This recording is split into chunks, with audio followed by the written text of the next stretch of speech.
Assalamualaikum warahmatullahi wabarakatuh. Ismi Depi Apriliani, Anamin Cipacing, Kismun Perbankan Syariah semester 5 reguler.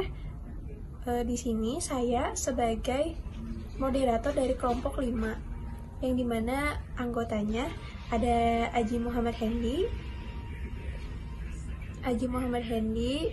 Wahda Siti Aisyah, Mahisa Kamelia, dan yang terakhir ada Cynthia. Untuk pemaparan materi yang pertama akan disampaikan oleh Neng Cynthia. Untuk materi yang pertama ada latar belakang, yang dimana Rabani merupakan perusahaan garment yang bergerak di bidang retail busana muslim dengan tagline Profesor Kerudung Indonesia. Rabani juga merupakan salah satu perusahaan kerudung instan pertama dan terbesar di Indonesia dengan mengeluarkan produk andalan berupa kerudung. Dengan seiringnya waktu, Rabani juga meluncing produk baru seperti gamis, jubah laki-laki, baju koko, alat sholat, mangset, t-shirt muslimah, dan lain-lain. Rabani juga mendirikan outlet busana muslim untuk memperkenalkan dan menjual busana muslim hasil rancangannya. Seiring dengan berjalannya waktu, inovasi yang berbeda dengan produk pesaing akhirnya menghasilkan perkembangan yang pesat, dan Rabani juga mulai diterima oleh pasar dan memiliki pelanggan yang terus bertambah. Baik, selanjutnya ada tinjauan pustaka. Yang pertama, pengantar teknologi informasi yang di dalamnya terdapat dasar-dasar pemanfaatan teknologi informasi di dalam kehidupan sehari-hari. Yang kedua ada ODO, sebuah sistem manajemen yang mudah untuk digunakan dan diintegrasikan yang berbasis web. Yang ketiga, sales atau order pada sistem PTI digunakan untuk membantu bagian sales dalam melakukan pendataan yang berhubungan dengan transaksi penjualan. Sales adalah sebuah modul yang berfungsi untuk menangani transaksi penjualan, mulai dari membuat penawaran, melihat pesanan yang siap difakturkan, hingga melihat pesanan yang telah dikirim. Selanjutnya yang keempat ada invoicing atau sering disebut dengan e-invoicing, yang merupakan proses pembuatan dan pengiriman faktur secara elektronik melalui internet yang berfungsi sebagai penagihan, penerimaan, dan pembayaran, sebagai program yang dapat membuat kita untuk melakukan pembayaran barang yang dibeli. Yang kelima ada event. Event adalah suatu agenda, kegiatan atau festival tertentu yang menunjukkan, menampilkan, dan merayakan untuk memperingati hal-hal penting yang diselenggarakan pada waktu tertentu dengan tujuan mengomunikasikan pesan-pesan kepada pengunjung. Dan untuk selanjutnya ada website, yang dimana website adalah sebuah halaman atau sekumpulan halaman web yang saling terhubung dan dapat diakses dari seluruh dunia selama terkoneksi ke jaringan internet dan berfungsi sebagai perantara dalam transaksi. Kemudian ada live chat, yang dimana live chat adalah layanan berbasis teknologi yang digunakan untuk memudahkan komunikasi antara dua orang atau lebih dalam satu platform digital. Layanan ini memungkinkan pengguna untuk berkomunikasi secara cepat dan praktis tanpa harus menunggu lama untuk mendapatkan balasan. Di live chat ini juga biasanya digunakan untuk menjawab berbagai pertanyaan customer dengan cepat dan akurat.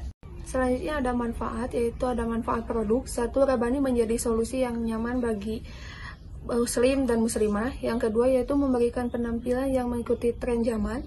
Yang ketiga yaitu meningkatnya jumlah kelas menengah muslim di Indonesia akan mendorong kebutuhan produk halal. Selanjutnya yaitu ada manfaat pembuatan aplikasi.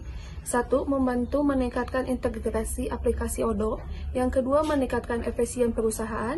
Yang ketiga, memudahkan kolaborasi dan mempercepat pengambilan keputusan.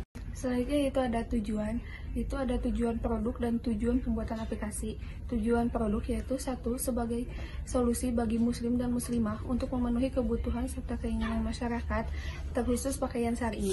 Yang kedua, bisa memberikan pengaruh dalam presensi sosial dan tingkah laku seseorang untuk tetap berusaha berada dalam aturan Islam.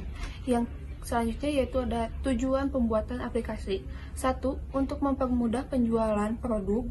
Yang kedua yaitu untuk minimalisir pengeluaran biaya operasional. Yang ketiga memperluas jaringan pemasaran. Selanjutnya di sini saya akan memaparkan tentang simulasi pembuatan aplikasi dari ODO tersendiri, yakni yang pertama membuka website ODO. Yang kedua, memilih ikon atau menu yang akan ditampilkan di website. Yang ketiga, mengisi data diri dan perusahaan bisnis. Yang keempat, maka akan masuk ke menu selamat datang di website ODO. Yang kelima, pilih desain tampil website yang akan dipakai. Yang keenam, selanjutnya pilih user this time yang ditampilkan website yang akan kita pakai. Yang ketujuh, maka selanjutnya akan ada tampilan building your website. Yang selanjutnya yang kedelapan, maka akan muncul tampilan website dari nol. Yang kesembilannya, silahkan masukkan menu-menu yang akan ditampilkan di website, tinggal di drag saja. Yang ke-10, maka tinggal diedit kembali tulisan, foto dan tampilan sesuai dengan keinginan. Yang pertama, silahkan masuk ke Chrome ya, klik tulisan www.odo.com. Ketika prosesnya sudah beres, nanti akan masuk ke website ODO. Setelah itu akan tampil menu-menu yang boleh ditampilkan. Nanti pilih saja menu-menu apa saja yang akan kita tampilkan di website kita. Misalkan masukkan website, sales, live chat dan yang lainnya, terus klik lanjutkan. Setelah itu lalu masuk ke pengisian data diri dan data perusahaan. Silakan diisi semuanya. Ketika sudah terisi semuanya, klik mulai sekarang. Tunggu prosesnya. Di sini akan ada proses selamat datang ya, tunggu dulu prosesnya sampai beres. Ketika prosesnya sudah beres, nanti akan muncul desain website yang sudah jadi ya. Boleh kita pilih tampilan mana yang akan kita pakai. Contohnya ini ya. Klik use this time ya. Nanti klik itu. Ketika klik akan ada tulisan building website ya. Tunggu building websitenya beres. Nanti akan tampil website dari nol. Dan di menu kita lihat menu sampingnya ada menu kayak icon yang bisa kita masukkan ke dalam website yang masih kosong. Misalkan kita tinggal drag saja dari menu yang pojok kanan ke website kita, tinggal digeser saja.